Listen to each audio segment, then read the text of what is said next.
Makinamızı öncelikli olarak yerleştirme programı yapıyoruz. Birinci ünitemiz Kestart ünitesi. İkinci ünitemiz dinlendirme bölümü. Dinlendirmenin arkasında işleme, hakkeleme bölümü ve en son serme bölümü olarak 4 parçadan oluşuyor.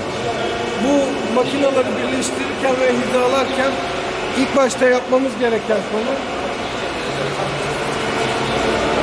birinci olarak Kestart ünitesinden başlıyor. Kestart ünitesini istediğiniz yere sabitliyorsunuz. Ondan sonra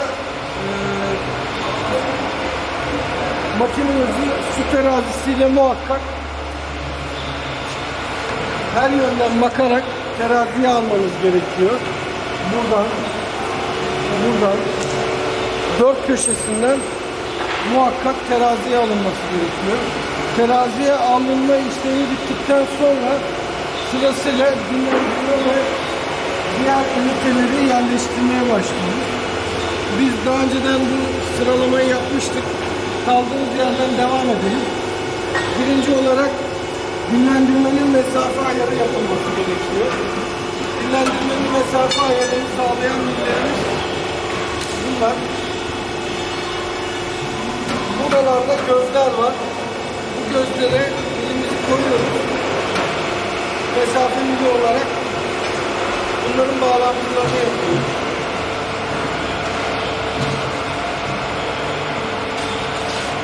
İki adet milimiz var.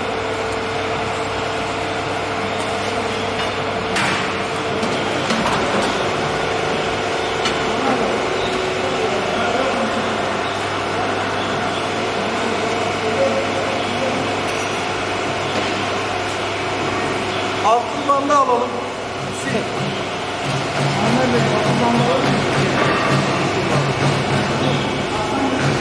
Mesafe millerimizi koyduktan sonra şu an altılı bandı takmamız gerekiyor. Burası sis havaları.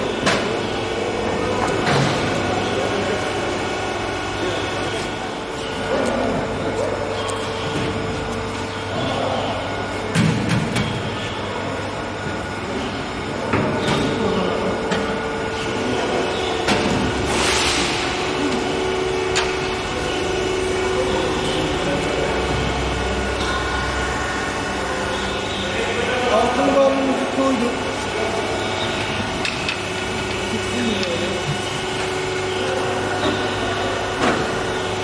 Hasan abi.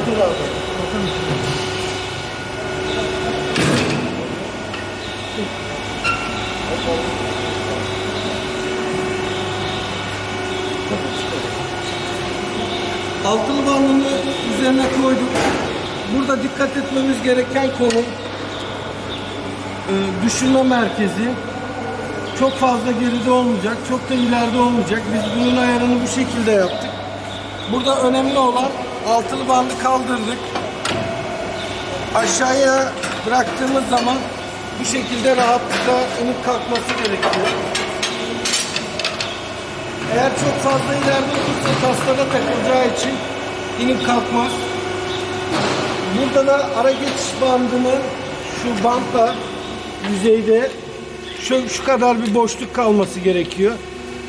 Bu bandın ara geçiş bandına çarpmaması gerekiyor ayarlarken. Buralarda slotlar var. Bu slotlardan yukarı aşağı ayar yapılabiliyor bunlarda.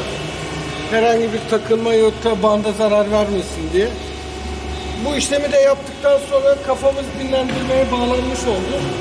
Ondan sonra arka tarafta işleme bandımızı bağlarken buradaki mesafeyi ayarlamaya dikkat etmemiz lazım. Hasan abi.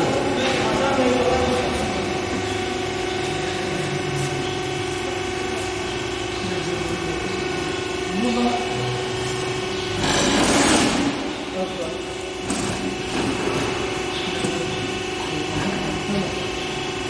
önemli olan burada bantlar birbirine çarpmamasına dikkat edilecek. Aşağıda ince bir boşluk kalması gerekiyor. Yaklaşık bir 4 milim kadar, 5 milim kadar bir boşluk yeterli olacaktır. Bunu ayarladık. Bunun da makinayla, şu dinlendirmeyle hatta aynı hizada olması gerekiyor. Çapraz, gelin buraya. Çaprazlıkları kontrol edilmesi lazım. Bandın çapraz durmaması lazım.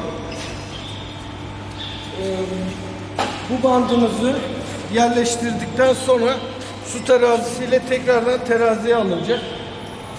Terazi alınma işlemi bittikten sonra servimizi de yanaştırıyoruz.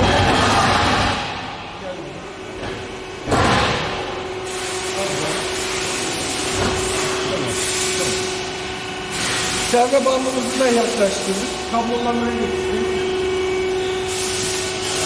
Şurada bir boşluk bırakıyoruz. O da bizim Hasan Bey. Hasan Usta. Çek bakalite. Şimdi burada çarpmalar oluştu. Evet. Bu bandın rahat inip kalkması gerekiyor.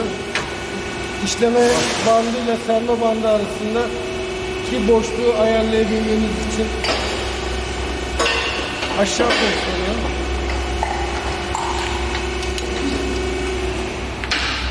Makinenin yüksekliğini ayarlarken burada bıçak ağzını aşağıya indiriyorsunuz. Bıçak ağzını aşağıya indirdikten sonra burada bandın düşme noktasını ayarlamanız gerekiyor. Eğer bu düşme noktasını düzgün ayarlamazsanız mal geride veya ileride aşağıya düşme ihtimali yükseliyor. Onun için biraz ileri alabilirsiniz. Burada ayarlarımız var. Bu üniteyi ileri geri veya yukarı aşağı ayar yapılabiliyor. Bunları da ayarladıktan sonra serme bandımızı da su terazisiyle teraziye alıyoruz ve kablolamaya geçiyoruz. Kablolama işleminde soketlerimiz farklıdır. Soket sistemleri hepsi birbirine uymasın diye, yanlış takılım olmasın diye farklı yapılıyor.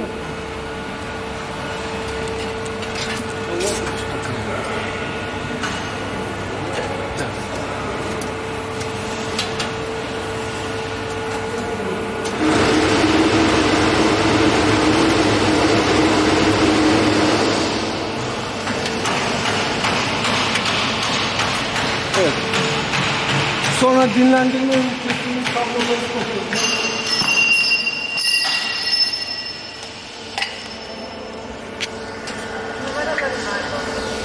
Bu soketler hepsi farklı birbirine. Farklı olduğu için hiçbiri birbirine uymayacaktır.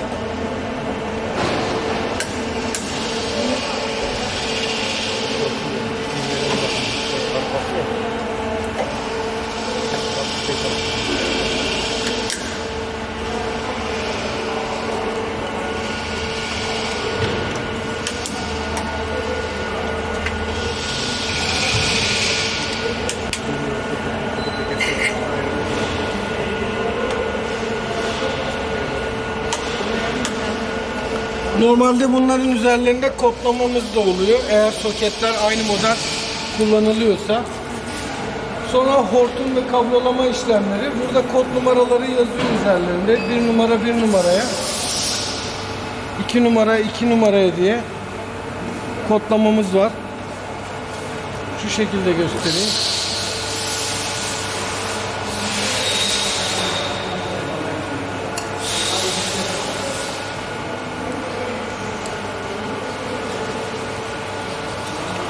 Bir de serme bandının hortum kablolaması var.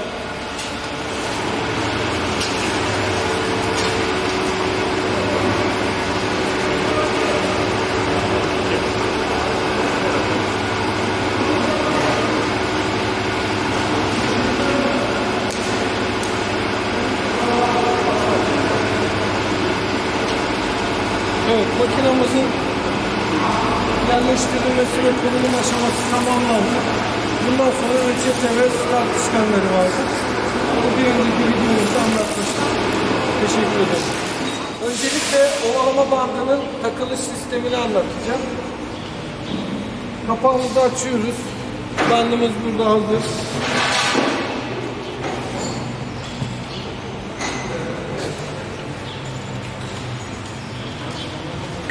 Merkezleme flanşını söküyoruz buradan. Bandımızı şu şekilde katlayıp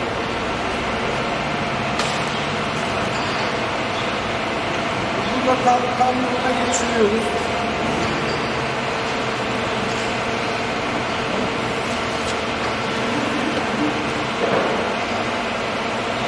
Kamyona geçirdikten sonra merkezleme flanşını yanına geri takıyoruz.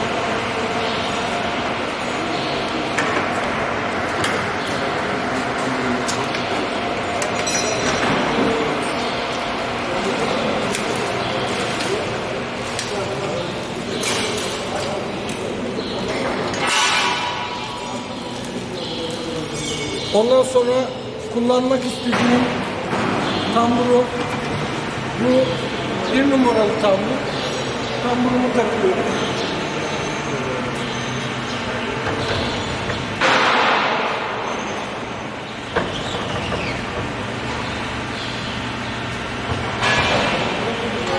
Ve kapağı kapatıyorum.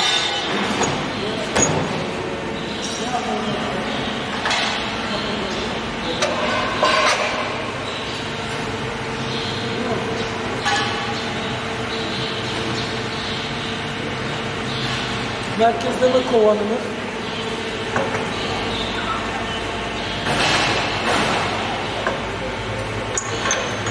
Kapak kilidini de yerine oturtuyorum. Burada işlemim bitiyor. Sonra bandın borularını takmam gerekiyor. Şurada ön tarafta bir tane boru kapalı var.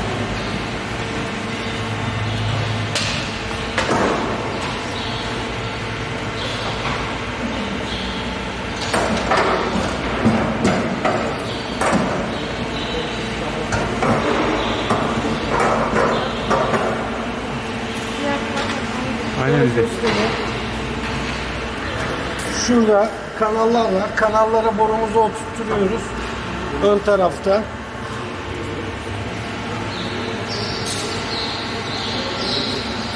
Sonra bir tane de arkasına takıyorum. Aynı şekilde. Böyle.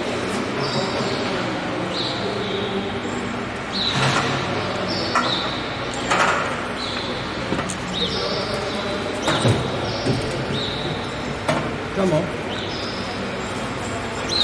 Şurada boru kanalı var. Kanalına oturacak.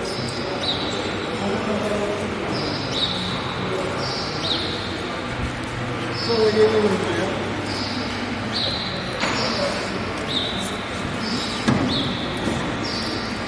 Şöyle bandın arasından alıyorum. Buraya takıyorum. Düzene. Tekrar bandın içinden buraya takıyorum. İki boru da bandın içinde kalıyor burada. Sonuncu bandımı da borumu da dışarıda. Bu şekilde oturtuyorum. Borularımızı taktıktan sonra yerine burada bir aparatımız var. Aparat yardımıyla bandımızı buradan gerdiriyoruz. Gevşetmek için de aşağıya bastırıp bunu yukarı kaldırıyoruz. Bandı gevşetiyoruz. Gerdiriyoruz. Bant ve tambur ayarı bu şekilde yapılıyor. Bundan sonra başka ayarları anlatacağım. Pistonların temizliğini anlatacağım. Günlük iş bittikten sonra yapılması gereken şurada pistonların temizliği yapılması gerekiyor. Burada 6 adet pistonumuz var. Bu pistonlarda aynı zamanda göz kapatma olayını da anlatacağım.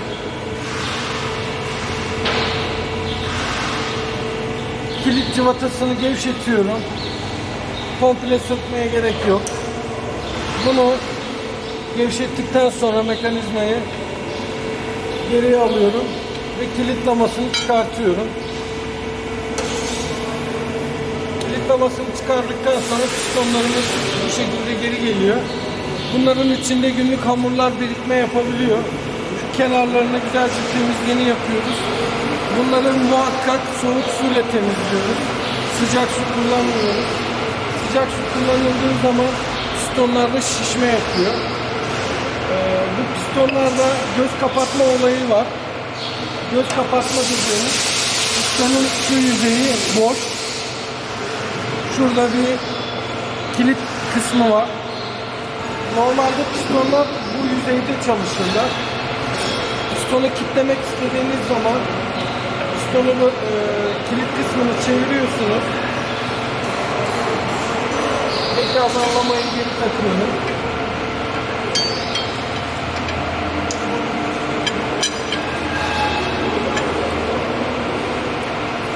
Şurada bir kilit kısmı var. Oraya oturtuyorum bunu yerine. Ondan sonra bu piston şu şekildeydi yönü. Bunu ters çeviriyorsunuz sadece. Evet. Şuradaki lama o boşaltma kısmına girecek. Evet. Girdiği zaman bu piston çalışmayacak haliyle. Bunlar çalışacak. Bu pistonumuz çalışmayacak. Bu kilitlenmiş olacak. Tekrardan çeviriyorum. Evet. Ondan sonra sıkıyorum.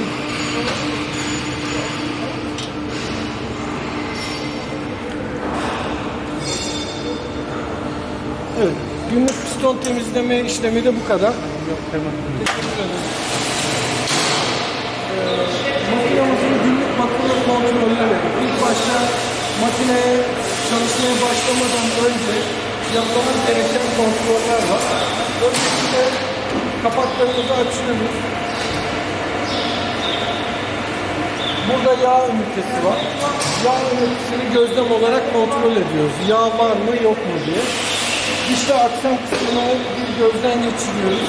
Eğer sıkışma veya bir şey var mı diye kontrollerini yapıyoruz. Ondan sonra yüzeyi kapatıyoruz.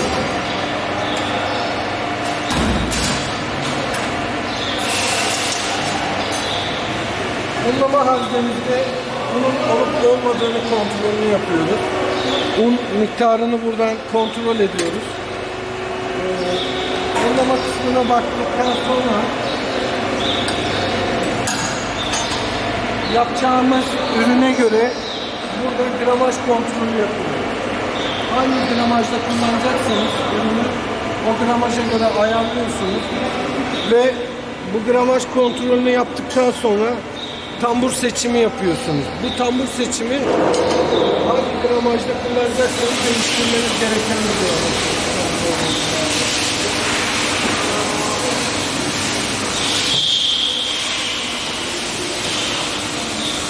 Burada herhangi bir ürün sıkışma var mı yok mu diye genel gözlem kontrol yapılması gerekiyor. İçine bir şey kaçmış mı kaçmamış mı? Herhangi bir cisim var mı yok mu diye kontrolünü yapılacak.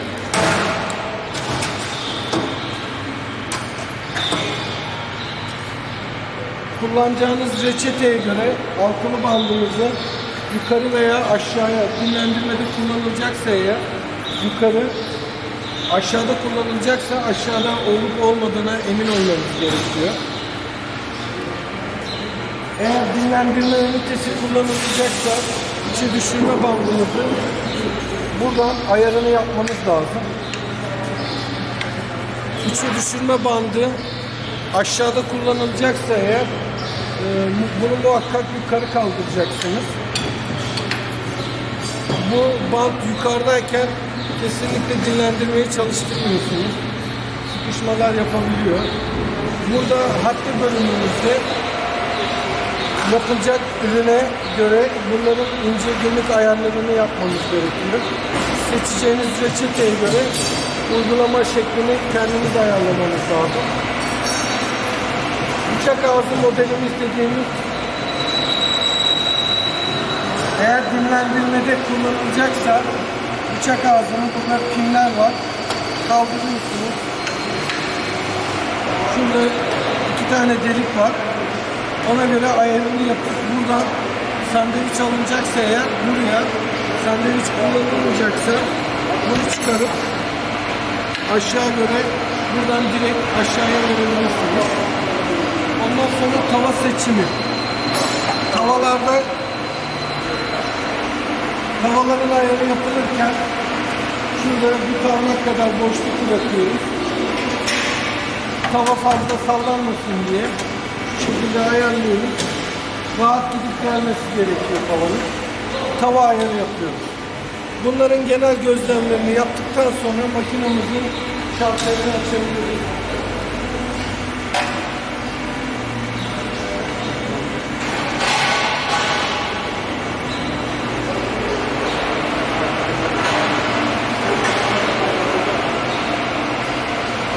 Genel gözlem bakımı yapıldıktan sonra makinenin şartlarını açıyoruz. Enerjimizi veriyoruz.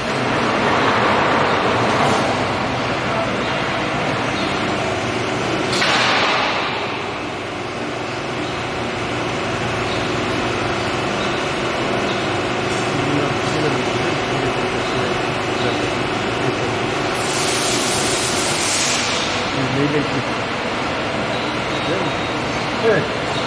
Burada reçete sayfamız var.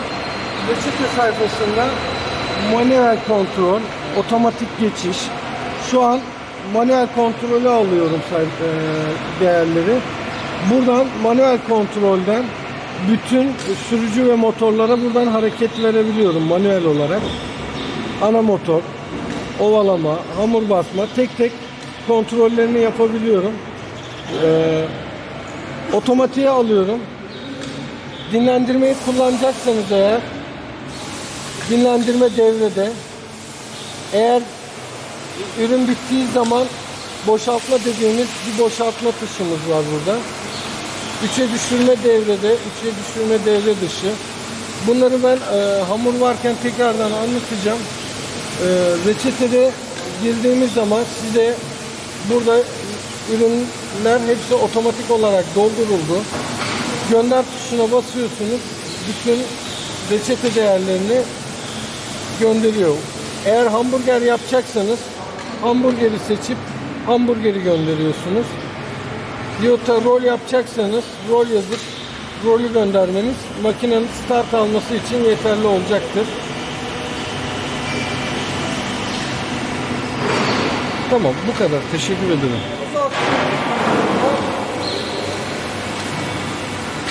Hamur atıldıktan sonra burada reçete seçimi yapacağız. Makinamızı otomatiğe alıyoruz. Şu an otomatikte. Manuel ve otomatik seçeneği var. Biz rol yapacağız. Rol yapacağımız için dinlendirmeyi devre dışı bırakıyoruz. İkinci dinlendirme de devre dışı. Boşaltmayı da devre dışı bırakıyorum. Kestat, unlama ve yağlamayı devreye alıyorum. Reçete sayfasına geliyorum. Burada rol yazıyor. Rolü tıklıyorum. Gönder butonuna basıyorum. Reçete olayı tamam. Reçetemizi seçtik. Diğer ayarlarımızı da yaptık role göre. Ve start veriyorum. Hamurumuz da atıldı.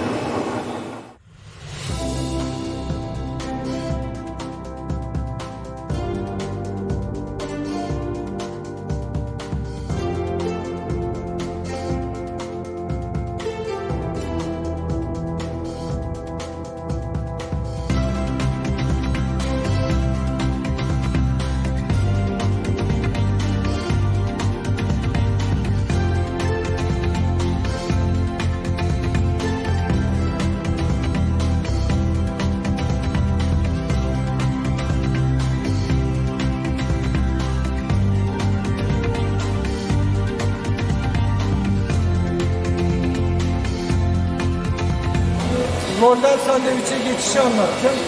Sandviçe geçtiğimiz zaman ilk başta yapmamız gereken altılı bandı yukarı kaldırıyoruz.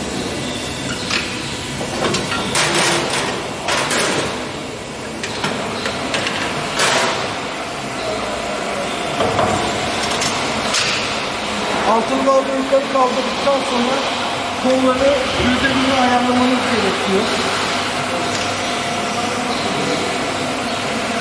Bunların da gözlemini yaptık. Reçete sayfasında dinlendirmeyi aktif yapıyorum. İçeri silmeyi aktif yapıyorum. Eğer unlama kullanacaksanız hatta unlamada aktif veya pasif yapmanız gerekiyor. Şu an ben kestart unlama ve yağlamayı devreye aldım. Yapacağım ürüne göre. Reçete sayfasına giriyorum. Burada sandviç yazılı. Sandviçe tıklıyorum. Gönder butonuna basıyorum. Altılı bandımızı ayarladık. Reçetelerimizi ayarladık. Arka tarafta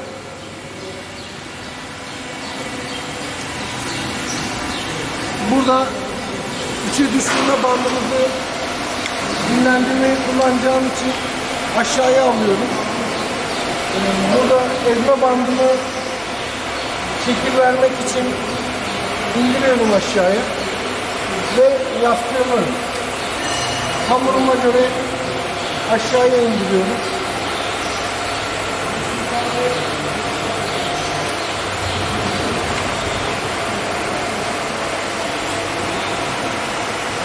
Burada gelen ürüne göre tekrardan ince ayar yapacağım.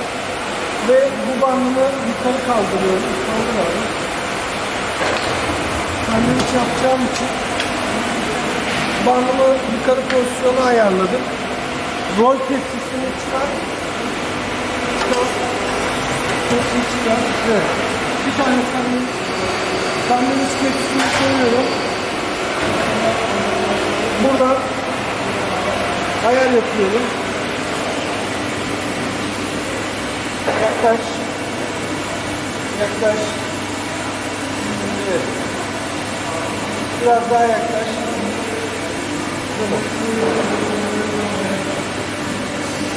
Tepsiyi geriye al.